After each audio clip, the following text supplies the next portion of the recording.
I'm heading up to 19th Avenue today, just to document that stretch of road that I don't visit very often. Yesterday I was up Ditmars. I'm already up beyond that. I briefly dated a woman whose son went to this school, and they lived across the street on the other side on, I think it was 27th. And he was a really good kid, but kind of a brat. Not in the worst way, not in the worst possible ways.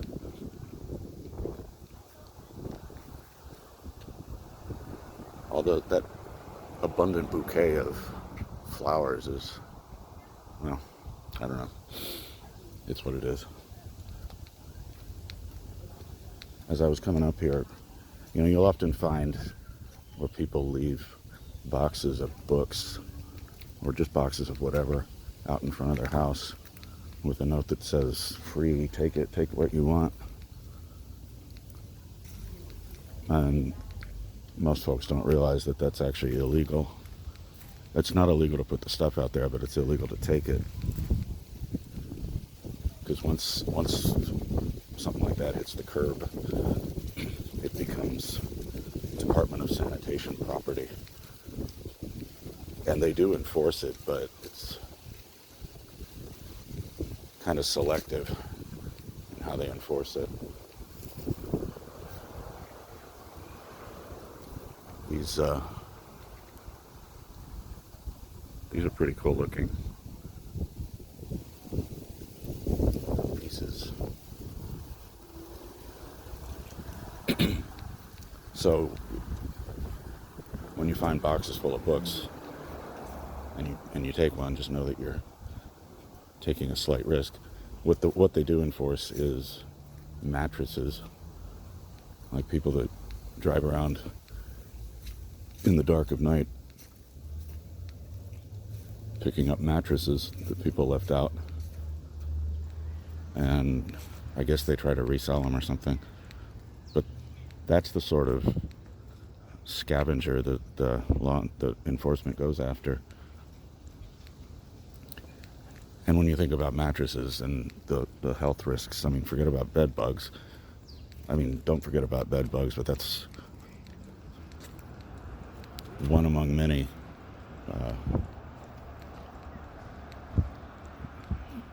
reasons that you don't want people taking mattresses from curbside. This is a very quiet part of Astoria, and 19th Avenue in particular is probably going to be very quiet because it's a weekend. During the week there's a lot going on there, but it's Saturday, so it should be pretty quiet.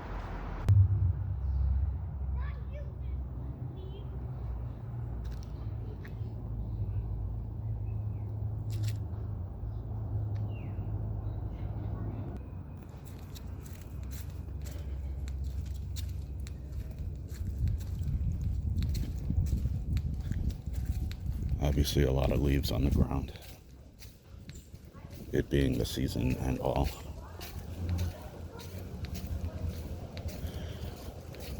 I've been experiencing the seasonal adjustment disorder, although I don't really consider it a disorder. It just seems like a normal fact of life. But I've been sleeping ridiculous hours, double digit and solid. I don't even get up in the middle of the night. Well, sometimes I do, but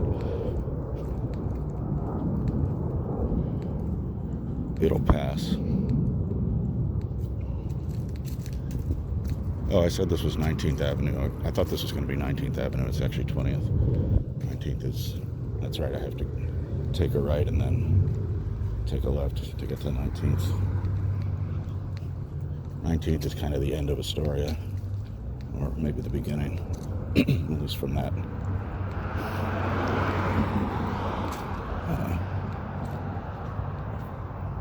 location. Those stacks are the Con Edison plant. That's where It was about a year ago. There was a spectacular light show when one of the transformers there blew out, and it cast like a purple glow for miles around. I saw it all the way up at my place on 29th Street. And I was like, wait, did that just happen? And I also lost power for about a second.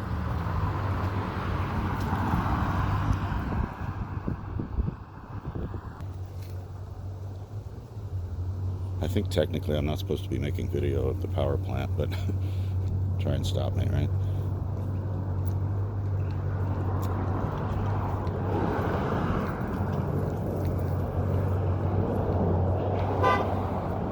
And there's a plane taking off from LaGuardia. Or is it JFK? What do I know? I haven't been to either of the airports in a long time, but geographically, I think that plane should be coming from LaGuardia.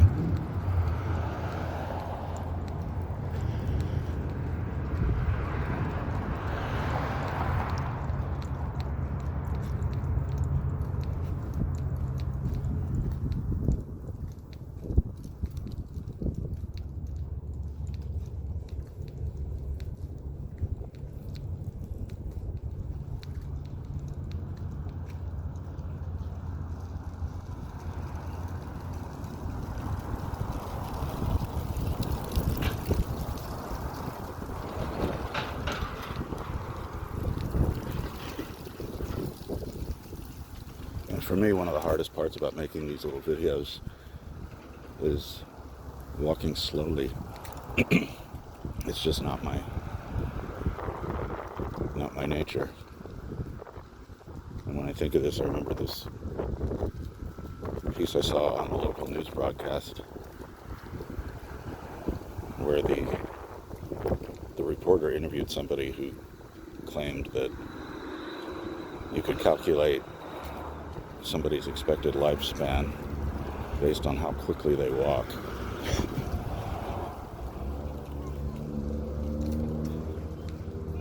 And I'd love to see the science behind that. They proceeded to do a test where the reporter just walked, and this expert measured the pace, and they didn't say what the results were, but they sat down and calculated how long this reporter was going to live, and everybody seemed really happy with themselves. And I thought, wow, man, that might be one of the dumbest news bits I've ever seen, because they offered no science, no evidence. Let's see what this is. Oh, from a distance I thought this was a bra. I'm really not sure what that is. Boxing gloves? Here's another successful bike lane that absolutely nobody's using.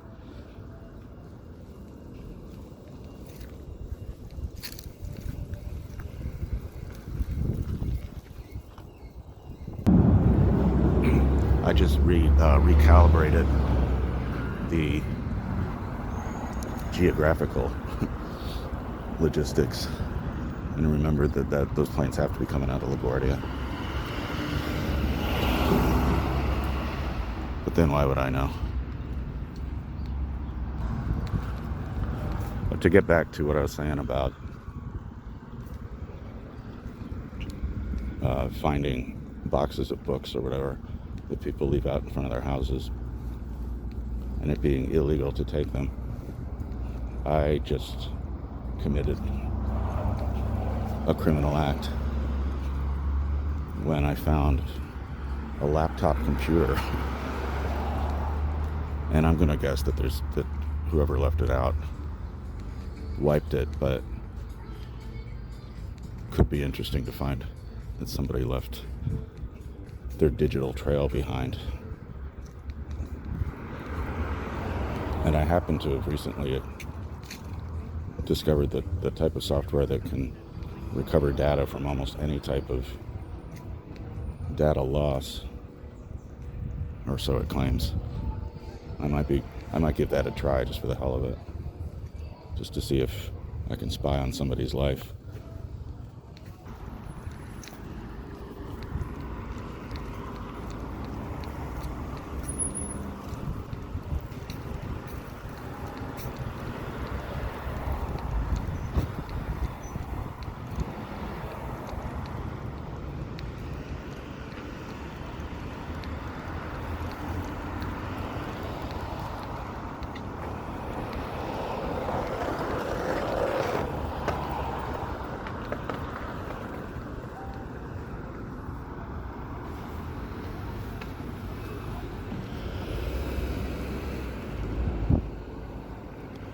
Intersections like this always remind me of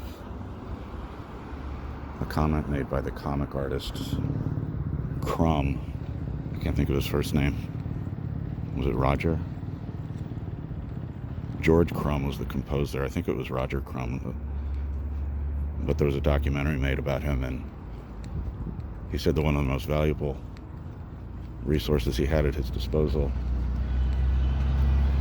was hundreds of photographs that he hired somebody to take of just everyday street corners, non-remarkable, just what they are. And he said he referred to those photographs constantly in his creation of street scenes in his comic strips. I always thought that was a really interesting comment. I mean, when it comes to ephemera, or what most people would consider ephemera, you just never know what somebody's going to find useful.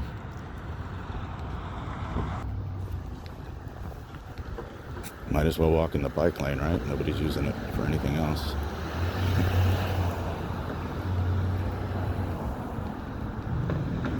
Oh, it's just another one of these live chicken places. You can buy chickens, rabbits, guinea hens, lamb, and goat. There used to be one of these on Astoria Boulevard.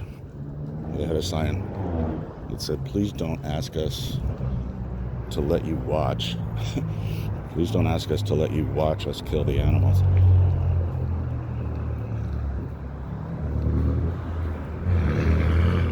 Those type of places don't really register with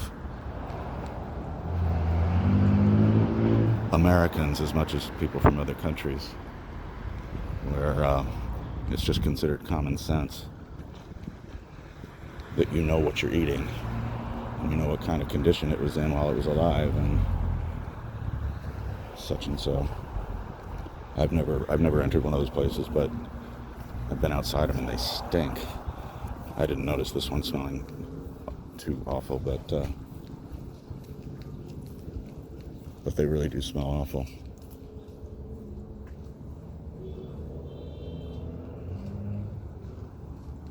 I wonder what this field is for. This lot.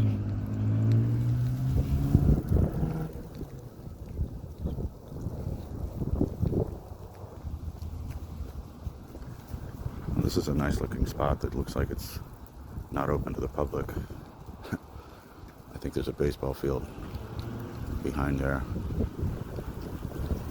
This is not Elm Jack, that's further up. I'm not sure, I don't know what this is, and I don't know what ICYP means, stands for.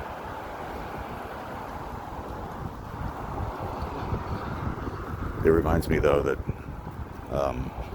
there used to be this place called Cup.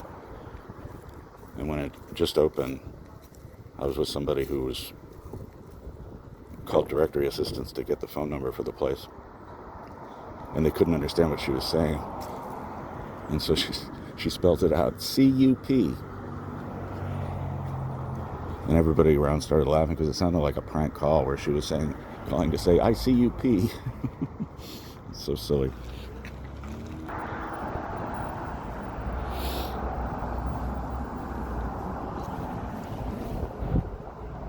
Sometimes it's interesting to just look at your own shadow, isn't it? My hair is insane. I haven't had a cut since either January or December. I haven't gone that long. Since probably college. Just looking at the signs here. These random businesses that most people probably never encounter, at least not knowingly. Here's a cool TV. That's nice.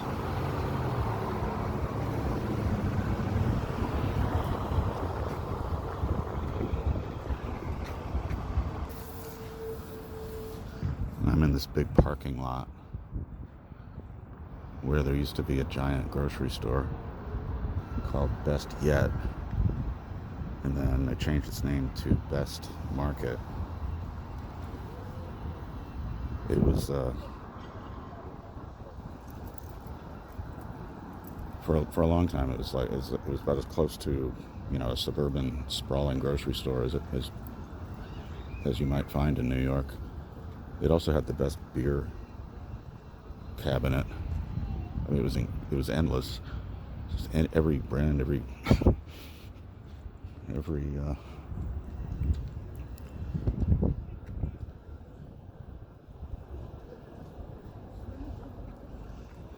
every kind of beer imaginable. But it shut down, as you can see. I had heard it was going to reopen and that it wasn't going to shut down, it was just going to change ownership. But I don't see any signs of life in that old space. But there remain a few other businesses here. Wine and Liquors, Astoria Pizza Factory, China Dragon, Sherwin-Williams. I always think that says pants. Sherwin-Williams pants. And then Famous Brands. There's one of those down on Broadway.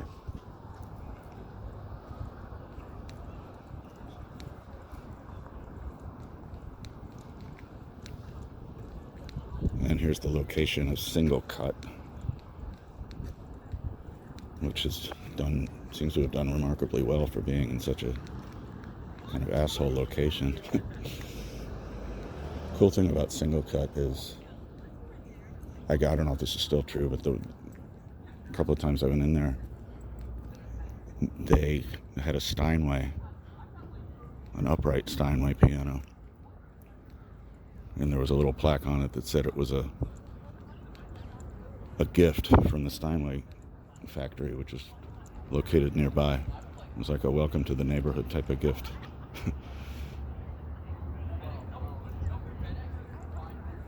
Let's see what these signs say. It looks like a store might be coming soon after all.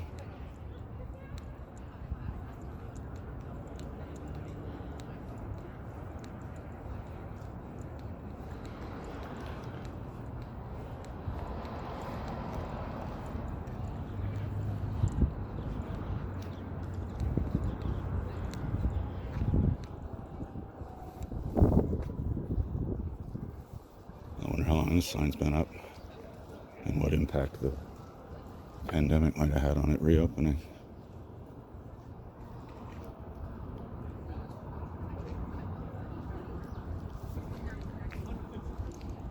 There's all these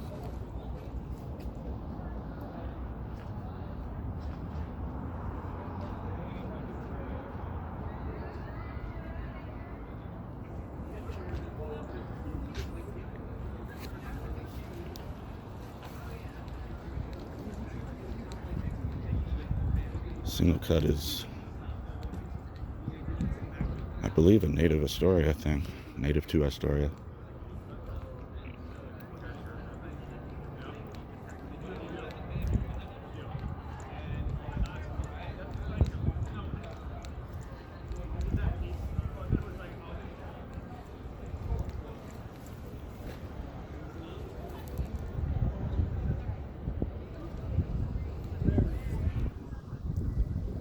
Looks like they have their outdoor heating.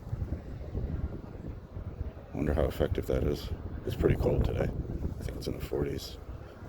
I mean, depending what your definition of cold is. I mean, it's much colder than it had been just until recently. And a lot of people were skeptical that outdoor dining was going to continue with the cold weather, but some people seem to be pulling it off.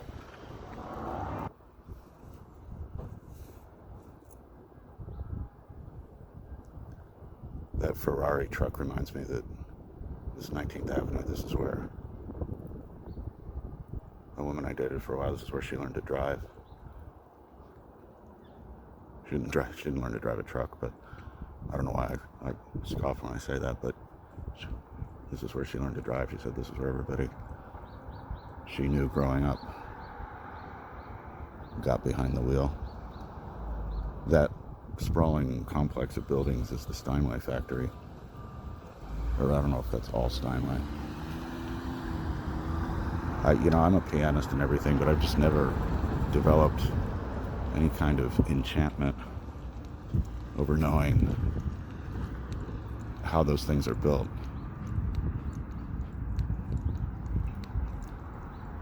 And people often ask me, it's like, have you taken the tour of the Steinway factory? And I just, no. I don't really care how those things are built.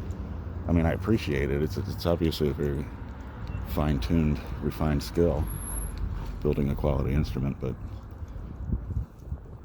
I'm not saying I don't respect it, but I really wouldn't be interested in seeing it in action.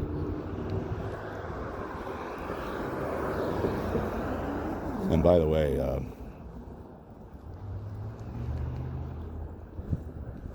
that Steinway, with reference to that Steinway upright that the company donated to the Single Cut brewery, Steinway's uprights are considered like some of the poorest quality uprights, which is surprising, but at the conservatory I went to, there were a few Steinway uprights, and they were just horrible. They make the best grands. I mean, that's arguable, of course, but they certainly make among the best brands. Best grands, sorry. I think I said brands.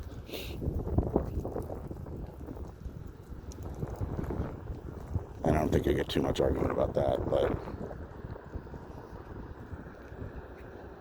when you get into like Bechstein and I think it was Falcone and some of those other German brands, they're arguably superior, but I think they produce far fewer instruments. It's been a while since I've kept track of this sort of thing, but this sort of discussion.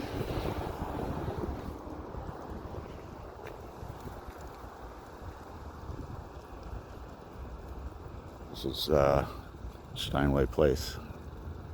They've got a street name for them.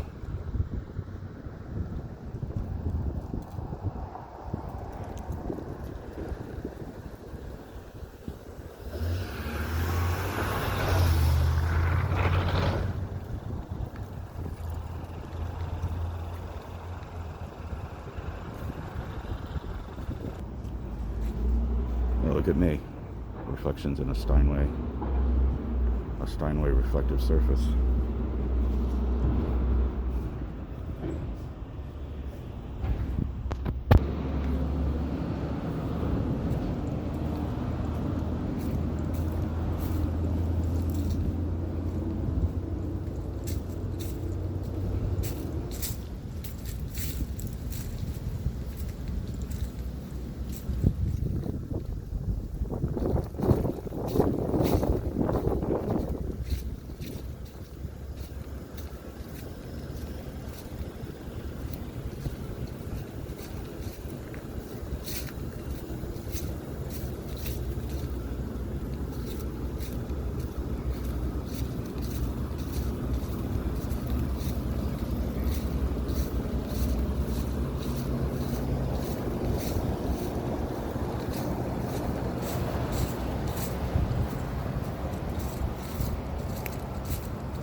Yeah, there's a sign that says no photography or video,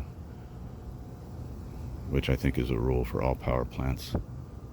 This is the Astoria Energy. I believe that's the official name of this.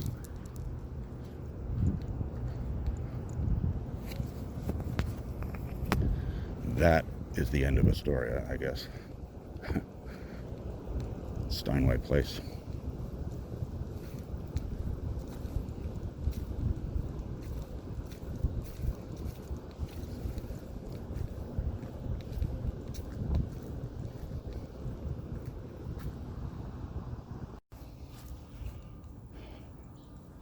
Well, no visit to this part of Astoria would be complete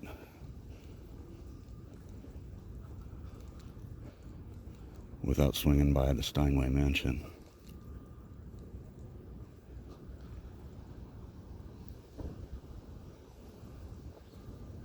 And honestly, I don't really know a whole lot about this place.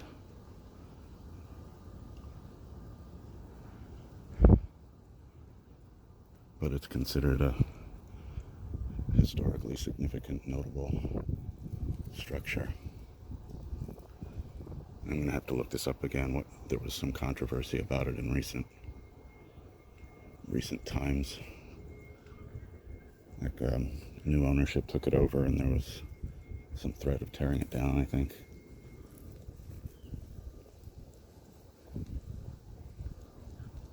It really stands out in this area because this is a pretty just industrial auto body parts type of area.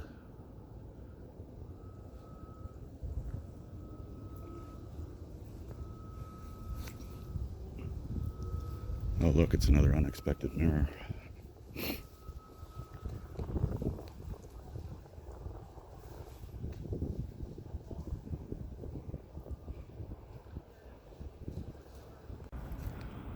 So this, I guess, is really the end of Astoria. I think earlier I'd said it was 19th Avenue, but Berrien Boulevard is really more the final, unless you count the power plant.